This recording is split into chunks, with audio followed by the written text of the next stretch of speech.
دوایەوەی کەوا بڕیاری حکوومەتی هەرێمی کوردستان درا بەوەی کەوا خستخانەیەکی تایبەت بە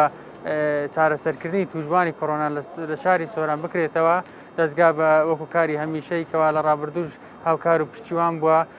بە ئەرچی شەشانی خۆی زانیکەوە بە دابینکردنی کۆمەڵێک پێداویستی پزیشکی و حەوانەوەی لە دابینکردنی کەلوپەلی نەخۆشخانەکە هاوکاری بگەێنێتە بەڕێوەبەراتی تەندروستی سۆران.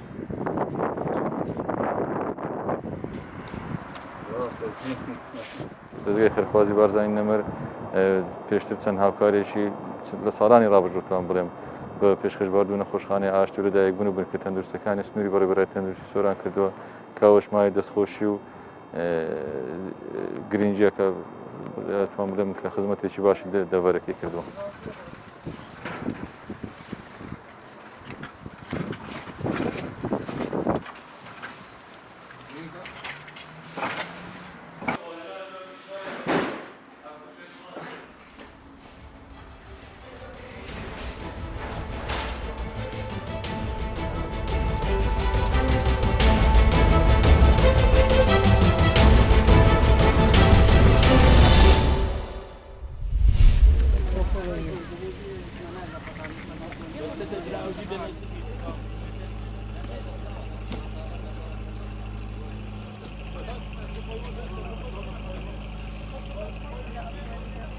او برنامه ما وکو دستگاه خیرخوازی بارزانی اول سر راسپاردا جناب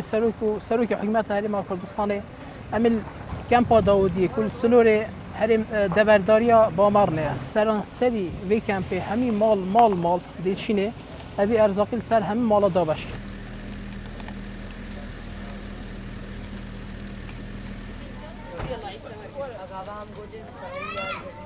حسين خلف حسين بده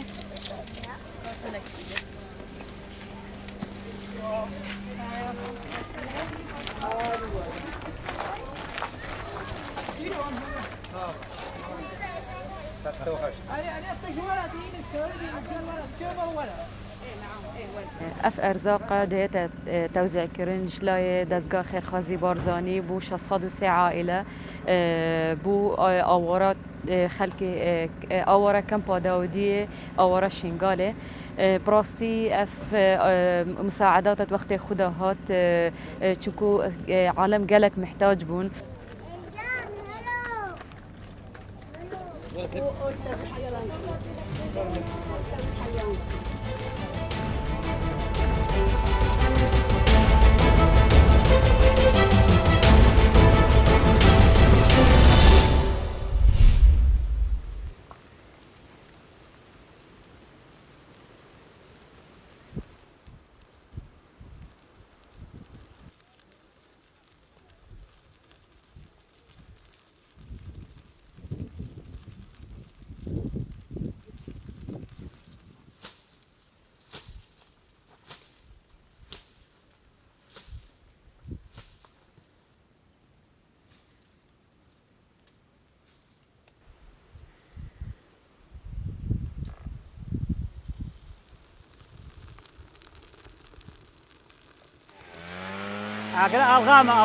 ألغام تقانية دويتا أغرقا وكذا متبوية من نابريدون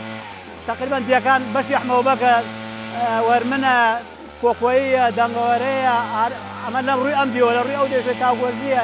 هموي آلي قلتو سير وجه خليكي